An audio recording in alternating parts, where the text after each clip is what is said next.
Welcome back. In this video, we're diving into the elite special operations units of Ukraine. This is part 2 of the series. In part 1, we explored the special forces of the Ukrainian Armed Forces, particularly the Special Operations Forces, or SSO. But in this video, we'll focus on the special units that are not part of the armed forces. So if you haven't seen part 1 yet, I recommend watching that first, then come back here for the full picture. Now, a quick disclaimer, just like I said in the previous video, I've done my best to gather accurate information, but there may be small errors. Ukraine is in the middle of an actual war, and its defense structure is constantly evolving. So if you're watching this in 2026 or 2027, hopefully by then the war is over, some of these units may have been reorganized, renamed, or even disbanded. All right then, without wasting any more time, let's dive in. Under the Ministry of Internal Affairs, aside from the National Police, there are two major organizations, which are paramilitary in nature. Within them, there are also Spetsnaz, or special purpose units that conduct special operations. Let's start with the State Border Guard Service. This is a specialized law enforcement agency responsible for guarding Ukraine's borders, on land, at sea, and along inland waterways. In wartime, these border units are placed under the command of the Ukrainian Armed Forces. In fact, they were the very first Ukrainian forces to resist the Russian invasion in 2022. Within the Border Guard Service, the main special purpose unit is the 10th Mobile Border Detachment. Officially, it's known as the 10th Separate Operational Response Detachment Watchers, or more commonly, the Dozor Detachment. Dozor, in Ukrainian, translates to Watchers or Overseers. This specialized unit under the Border Guard protects the border and takes part in special operations. Why does that sound familiar? Game of Thrones reference, anyone? Formed in 2002, this unit is tasked with protecting key sections of the border as designated by the Border Service Command. Their responsibilities include counter-sabotage operations, high-risk arrests and handling border incidents, combating illegal armed groups near the border, and, of course, special reconnaissance missions along the frontier. Dozer operators are highly trained in close-quarters combat, tactical shooting, parachuting, and reconnaissance operations. They often operate in tense regions like Donbass, where they've been actively engaged since the early days of the war there. Since 2022, the Dozor Detachment has played a key role in resisting the Russian invasion and was also involved in Ukraine's 2023 counteroffensive. Most of what they do and where they operate is classified. Next is the National Guard, another major force under the Ministry of Internal Affairs. Its main role is to maintain public order, protect key infrastructure, and counter illegal paramilitary groups. Originally established in 1991, the force was disbanded due to budget constraints, but was reformed in 2014 following the Maidan Revolution. During times of martial law, National Guard units come under the command of the Armed Forces of Ukraine. The National Guard is a unique hybrid. It's a military unit with law enforcement authority. Its responsibilities include ensuring state security, supporting the border guard and protecting Ukraine's borders, dismantling terrorist and paramilitary groups, and securing critical infrastructure like nuclear power plants, embassies, and government buildings. It has also contributed personnel to UN peacekeeping missions abroad. In peacetime, the Guard focuses on internal security, crime prevention, and managing civil unrest. But during wartime, it shifts into a full combat role, fighting alongside the regular military. National Guard troops have been actively involved in the war in Donbass and have played a significant role in resisting the Russian invasion since 2022. Under the National Guard, there are several elite units tasked with special operations. The most prominent among them is the Special Operations Center, Omega, commonly referred to as the Omega Group.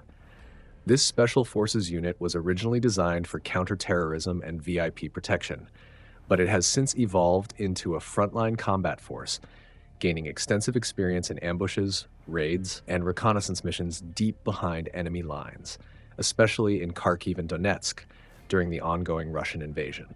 Omega traces its origins back to 2003, when it was established as a counterterrorism unit within the internal troops of Ukraine, the predecessor to the National Guard.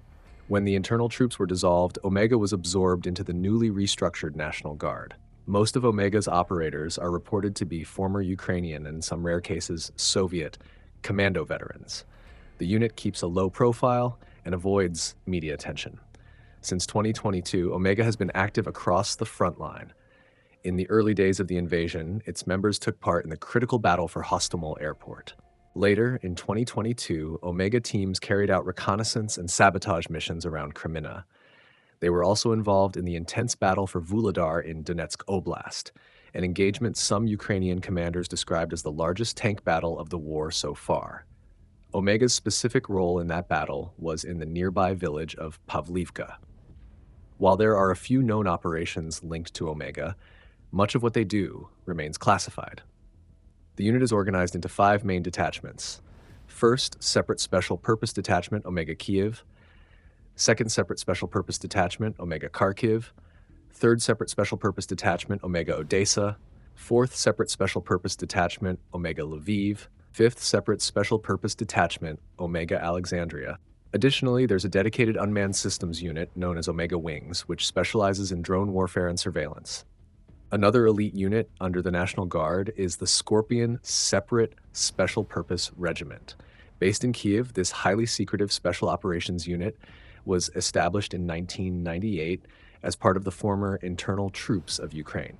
Today, it remains one of the most classified units in the country, with little public information available about its missions.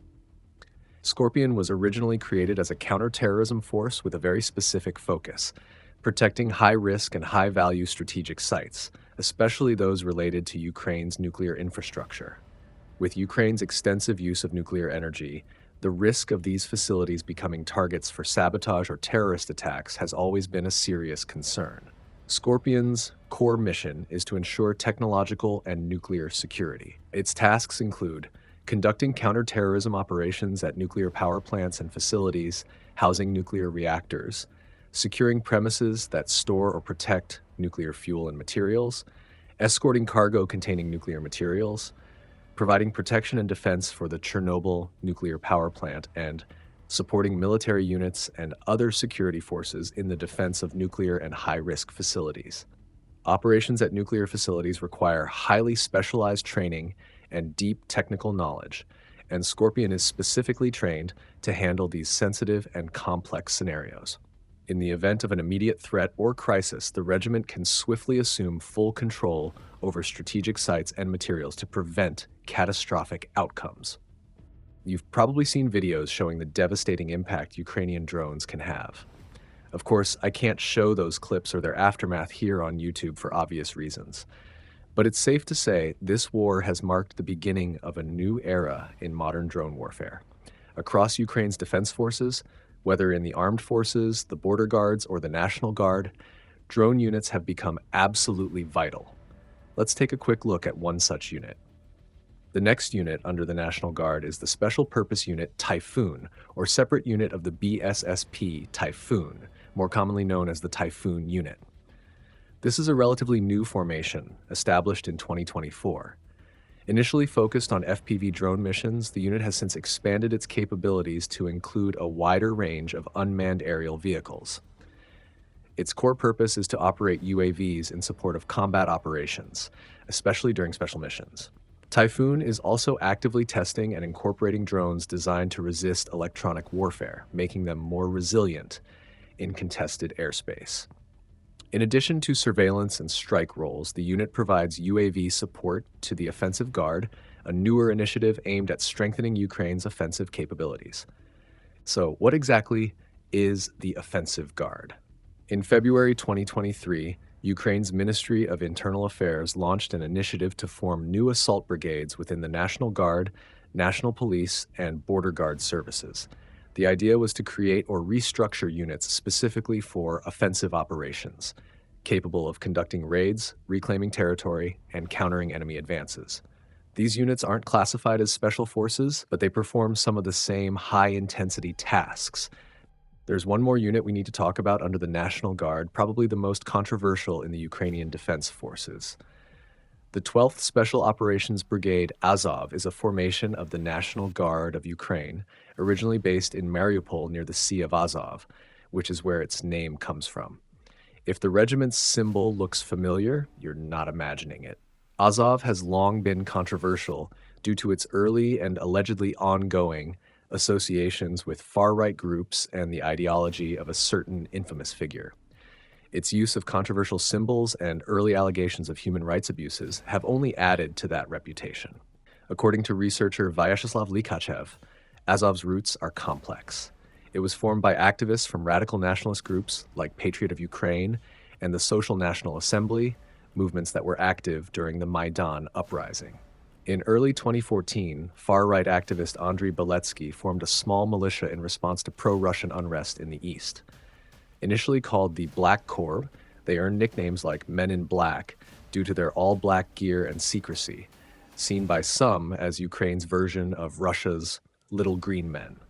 At the time, they were largely self-funded, with Jewish Ukrainian billionaire Ihor Kolomoisky reportedly playing a major financial role. The group later tried to distance itself from its radical image early on, removing ultra-nationalist figures and receiving training near Kyiv from Georgian military veterans. Azov fought in the early stages of the war in Donbass, but suffered losses due to poor equipment, low morale, and weak leadership. They were then placed under the Ministry of Internal Affairs and formally established as the Azov Battalion in May 2014. In September, they were reorganized into a regiment, and by November 11, 2014, became part of the National Guard as the Special Operations Detachment, Azov. After joining the National Guard, Azov began receiving government funding and heavy weaponry. Beletsky left the unit in late 2014, and his influence faded. Despite efforts to reform Azov's far-right origins, they continue to be a target of Russian propaganda. In August 2022, Russia officially designated the group as a terrorist organization. The French media, France 24, even called Azov at the heart of the propaganda war between Russia and Ukraine. Since 2014, Azov has fought in several key battles. During the 2022 full-scale invasion, they were heavily involved in eastern Ukraine, including the siege of Mariupol, Battle of Volnovakha, Luhansk campaign, Battle of Toretsk, and the Pokrovsk offensive. In February 2023, Ukraine's Ministry of Internal Affairs announced that Azov would be expanded into a brigade within the new Offensive Guard program. And on June 10, 2024, the U.S. lifted a ban on supplying Azov with American weapons. After passing Leahy vetting, a U.S. law that blocks aid to foreign units guilty of human rights violations, the Department of State found no evidence of such violations by Azov, clearing the way for them to receive U.S. equipment like any other unit in the Ukrainian National Guard. The Azov Brigade currently operates under the 1st Azov Corps, which was established on April 15, 2025. Alongside the Azov Brigade, the Corps also includes several other units, such as the Burovy Brigade, Chervona Kalina Brigade, Karadag Brigade, and Lyubart Brigade. Lyubart Brigade was originated as a special purpose unit that was part of the Ukrainian Special Operations Forces. In February 2024, the unit joined the Azov Brigade under the designation of 5th Special Purpose Battalion, Lyubart. In April 2025, the battalion was reformed into a separate formation, 20th Brigade of Operational Assignment Lyubart, under the Azov Corps. They remain active in the ongoing conflict. There's a lot more to their story, but that's the short version. If you'd like to see a dedicated video on Azov, let me know in the comments. Now let's talk about another unit. The 2nd Special Forces Battalion of the National Guard, Donbass, more commonly known as the Donbass Battalion, is part of the 18th Slavic Brigade of the National Guard of Ukraine. It was originally created in 2014 by Semen Semenchenko, following the Russian occupation of Crimea and the anticipated invasion of mainland Ukraine. It began as a volunteer unit. The Donbass Battalion actually started as a detachment of the People's Militia in the Donetsk region, but the regional leadership didn't support the idea. So the volunteers had to move to a neighboring region to continue forming the unit. Later, in 2014, they officially merged with the National Guard and became the 2nd Special Forces Battalion. Between 2015 and 2016, the unit went through significant restructuring, during which many of its original volunteers and veterans left.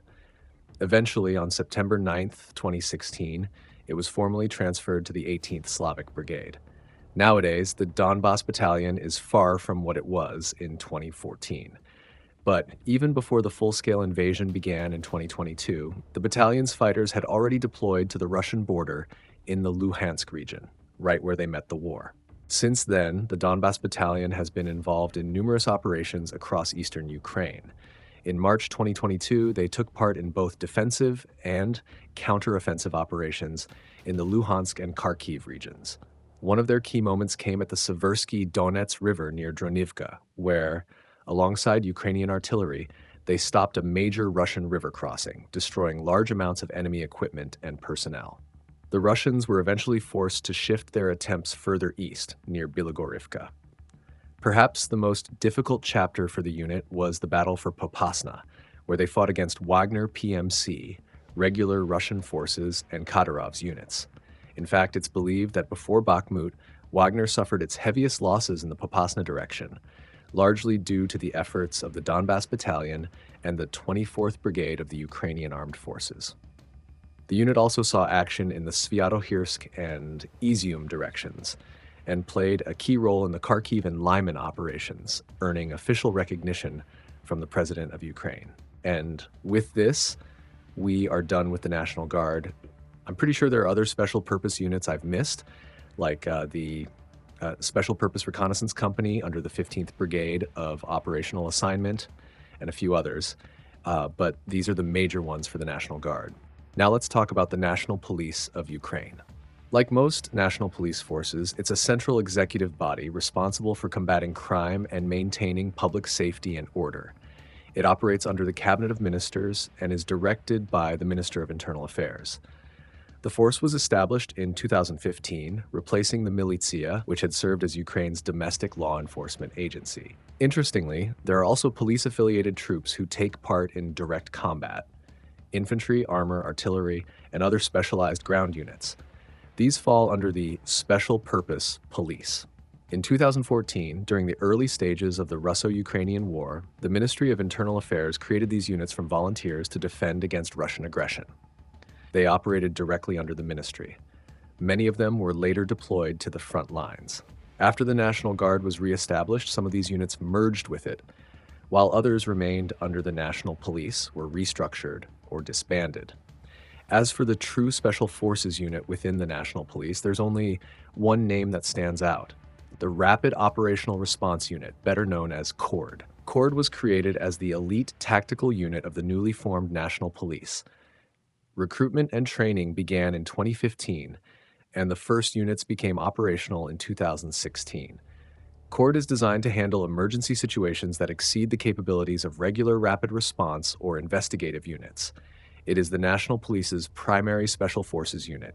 Its missions include capturing dangerous criminals, suppressing organized crime, rescuing hostages, supporting police operations with superior firepower, participating in counter-terror operations with the Security Services Anti-Terrorist Center, studying domestic and international tactics from similar units, and ensuring the safety of individuals involved in criminal proceedings. We've now covered the special operations units of the Ukrainian Armed Forces, as well as the elite forces under the Border Guard, National Guard, and National Police. And now you might think we're done with Ukraine's special forces, but not quite. Yeah, I know, Ukraine really has a lot of special units. One thing I've noticed while making this video, and after already doing one video on Israeli special forces, is that countries dealing with constant or long-term conflict tend to have way more special forces units. Kind of makes sense, right? But what do I know? I'm just saying what I noticed. You can give your own reasoning in the comments. We've already covered a wide range of special forces units, but now we will be looking at some of the most highly trained units in Ukraine.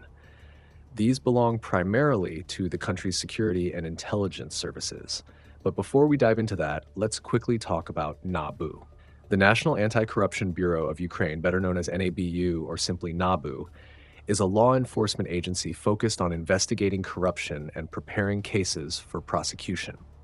While NABU has investigatory powers, it doesn't have the authority to indict suspects. Instead, its findings are handed over to the Specialized Anti-Corruption Prosecutor's Office, which then pursues criminal cases.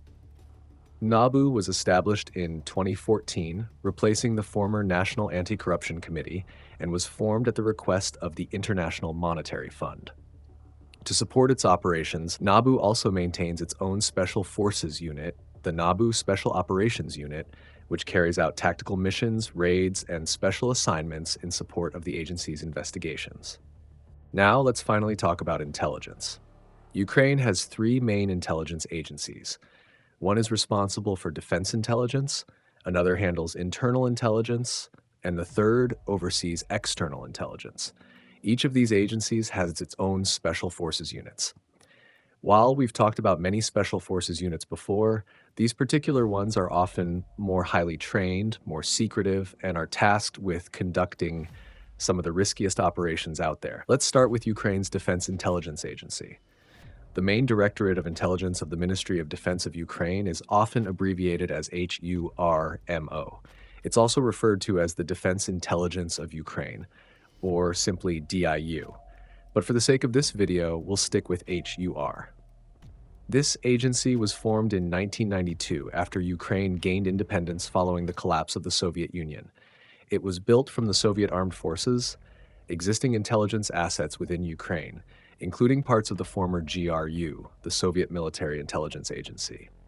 HUR is tasked with extracting, analyzing, and processing sensitive intelligence, identifying and countering external threats, taking part in the fight against terrorism and criminal activities that endanger national security, cooperating with both domestic and foreign intelligence services, and of course, conducting special operations in the interest of Ukraine's national security. Today, HUR is one of the most critical pillars of Ukraine's defense apparatus. It's not just deeply involved in intelligence gathering, it plays an active role in countering Russian threats. Much of its work remains classified, but we do know that it oversees several special forces units that carry out high-stakes operations. The first special forces unit under Ukraine's Defense Intelligence, or HUR, that we'll be talking about, is also its most prominent.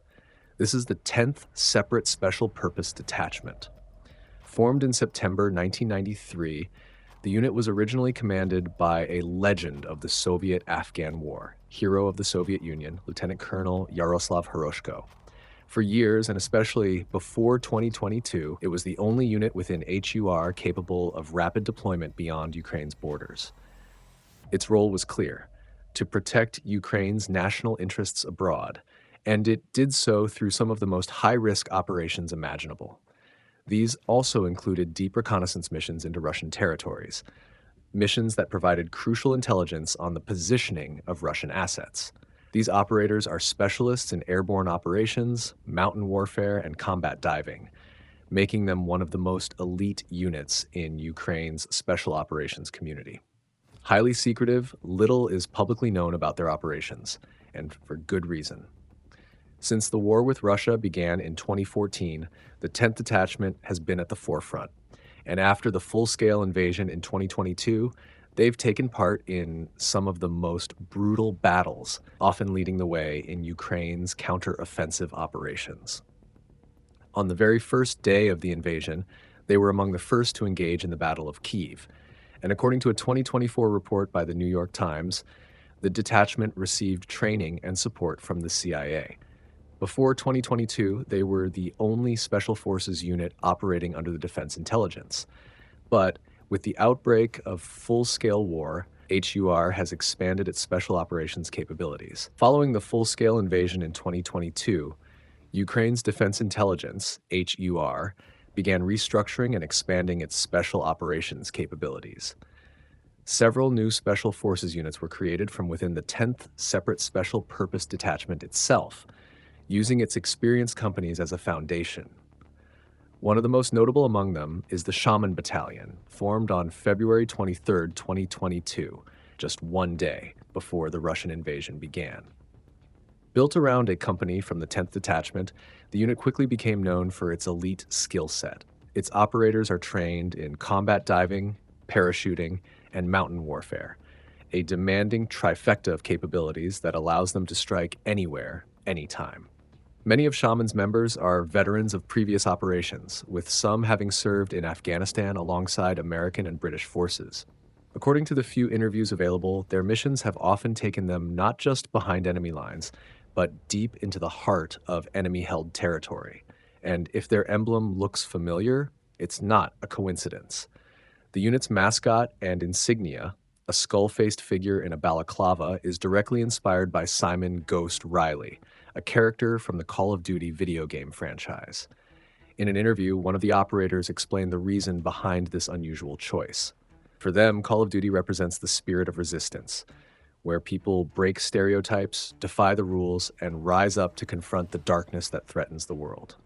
The Shaman Battalion isn't just elite, it's also diverse. Among its fighters are volunteers from Chechnya and Crimea, united by a common goal to defend Ukraine. True to its name and symbol, the battalion operates in the shadows. Most of its missions are classified, and the identities of its members are rarely, if ever, made public. Another elite formation that traces its origins back to the 10th Separate Special Purpose Detachment is the Timur Special Operations Detachment, also known simply as Special Unit Timur. This highly secretive unit was created from one of the companies of the 10th Detachment and later expanded into a formidable force. It is named after its commander, known by the call sign Timur, and has gained a reputation for conducting high-risk operations behind enemy lines, including in occupied Crimea. What sets the Timur detachment apart is its structure. Rather than functioning as a single unified unit, it operates as a network of specialized subunits, detachments, platoons, and tactical groups, each tailored for a distinct role on the battlefield. These include direct action teams, covert infiltration squads, reconnaissance groups, drone warfare units, artillery teams, medical support elements, and even sabotage and extraction specialists. In short, a complete special operations ecosystem. The list of units operating under the Timur umbrella is extensive. And when I say there are many units, yeah, there are a lot of units. These units are Belarusian Volunteer Corps, Bratstvo Battalion, Black Winter Group, Art Division, Siberia Battalion, Revive Group, 8th Battalion Arata, Special Group Younger, Detachment Cord, not the same Cord of the National Police, and Russian Volunteer Corps,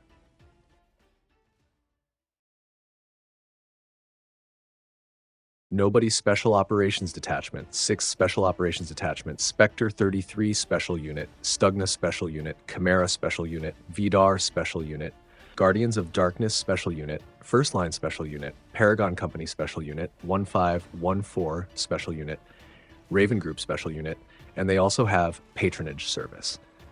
Now I can talk about each of these units one by one, but for my own sanity, I won't.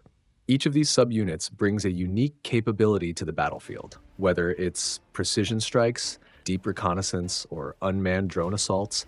The Timur detachment has become one of the most versatile and lethal formations under Ukraine's Defense Intelligence Command. After 2022, following the outbreak of full-scale war, HUR expanded both its scope and its structure. With the stakes higher than ever, HUR began drawing on military units from the broader armed forces of Ukraine. Though not originally under HUR's command, these units were soon integrated into high-priority missions, especially reconnaissance operations tracking enemy movement. Alongside this, HUR began forming new special forces units. One such unit is Kabul 9, a Spetsnaz group operating under the 10th Separate Special Purpose Detachment. Kabul 9 specializes in FPV drone warfare, a key innovation in this evolving battlefield. But their expertise doesn't end there. They're also trained in sniper tactics and mortar strike coordination, making them a hybrid unit of precision and destruction. In response to the invasion, HUR also created a dedicated Department of Active Operations. This department was established to oversee the most dangerous, high-risk missions. Under this department is the Kraken Regiment, a Spetsnaz unit named after the mythical sea creature. It was formed by hardened veterans of the Azov Regiment and is known for its elite reconnaissance and sabotage capabilities. Most of its operations remain classified. However, in 2022, the Kraken Regiment reportedly played a pivotal role in the liberation of Izium. Leaked documents have also linked the unit to key actions during the fierce battle for Bakhmut. Another standout unit under HUR is Special Unit Artan, a battalion-level special forces formation established in 2022 in direct response to Russia's full-scale invasion. The name Artan comes from a legendary tribe said to have slain any foreigner who dared enter their land. True to that myth, the unit quickly earned a reputation for bold and unconventional operations. What sets Artan apart is its composition, an all-volunteer force including regular troops, seasoned special forces, veterans of the war since 2014, and even civilians with no prior military experience. Many of its members are also athletes, contributing to the unit's agility and stamina in the field. Artan is frequently deployed to the most volatile flashpoints along the front lines, and even into the contested waters of the Black Sea. Within the battalion, there are two notable subunits: the Artan Syndicate, focused on unmanned combat drone operations, and Artan X, a high-risk special forces group established in 2024. Despite its recent formation, Artan X has already been deployed to some of the most intense battlegrounds in Ukraine. Among the special units operating under HUR's Department of Active Operations is the Tactical Group Revenge, often simply called the Revenge Tactical Group. Formed from volunteers, this Special Forces unit has been actively engaged in the war since its creation, with its first major role during the Battle of Kyiv in the early days of the full-scale invasion. Over time, the group has expanded its ranks to include an international component, a specialized unit composed of foreign volunteers who've chosen to fight alongside Ukraine. And speaking of foreign volunteers, that brings us to a larger force of international fighters operating under HUR's command. The International Legion of the Defense Intelligence is a brigade-level unit made up entirely of foreign fighters. Structured independently from Ukraine's ground forces, this legion operates directly under HUR. It includes multiple foreign units, typically organized into battalions or squadrons, further broken down into small, agile teams, each with its own unique skill set. It's important not to confuse this formation with the International Legion for the Defense of Ukraine, which is a separate force under the command of the Ukrainian ground forces. Unlike the International Legion under the Ukrainian Armed Forces, the International Legion of the Defense Intelligence is a separate formation and is structured for missions in all kinds of terrains. While both formations are composed of international volunteers, many of whom have prior experience in elite military or special forces units, they serve under different commands and carry out distinct types of missions. And aside from all of that, yes, there's more. The Defense Intelligence of Ukraine also has its own aerial operations wing, known simply as Defense Intelligence Aviation. This is the aviation arm of HUR. It operates a range of rotor wing aircraft and unmanned aerial vehicles, often working in close coordination with special forces units under the agency. And this isn't just some support unit, it's seen serious combat. They're known for flying a mix of both Russian and Western aircraft. On one side, you've got the Soviet-era Mi-24, and on the other, the American UH-60 Black Hawk. They also operate various drones, although the specifics of those platforms are not entirely known.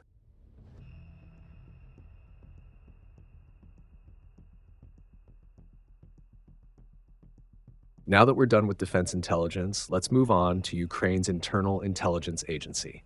The Security Service of Ukraine, better known as the SBU, is the country's main internal security service, responsible for counterintelligence, fighting organized crime, and tackling terrorism. It was officially established in 1991, formed from the Ukrainian branch of the Soviet KGB after Ukraine gained independence. It operates directly under the authority of the President of Ukraine. But here's an important difference. Unlike most intelligence agencies around the world, the Constitution of Ukraine defines the SBU as a military formation. That means its staff are actually considered military personnel, complete with ranks and military structure. Now, under the SBU, there are departments for just about everything, from regional offices to education and training, to departments focused on terrorism, counterintelligence, corruption, economic security, information security, and more. But we're here to focus on the special operations side of things.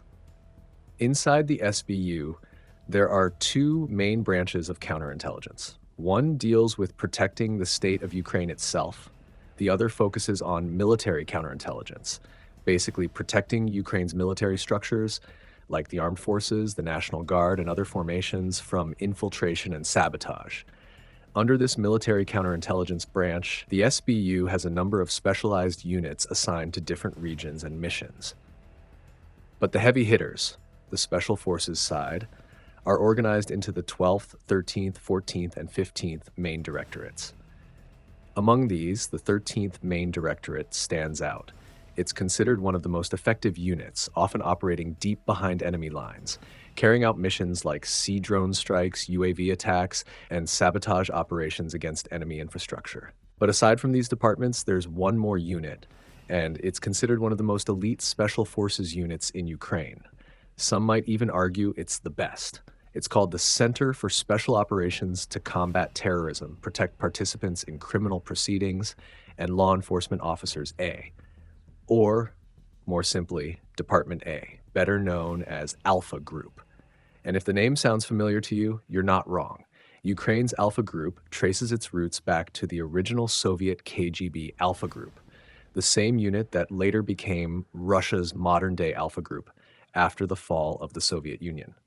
Today, Ukraine's Alpha Group stands as one of the top-tier special forces units in the country.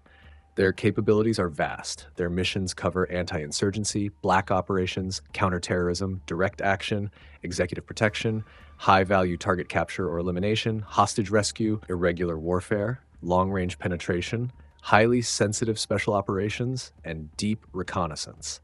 Every regional office of the SBU has its own Alpha detachment attached to it. The unit itself is packed with specialists, paratroopers, combat divers, drone operators, you name it. The selection process for Alpha is brutal. Less than 10% of applicants make it through. And the result speaks for itself.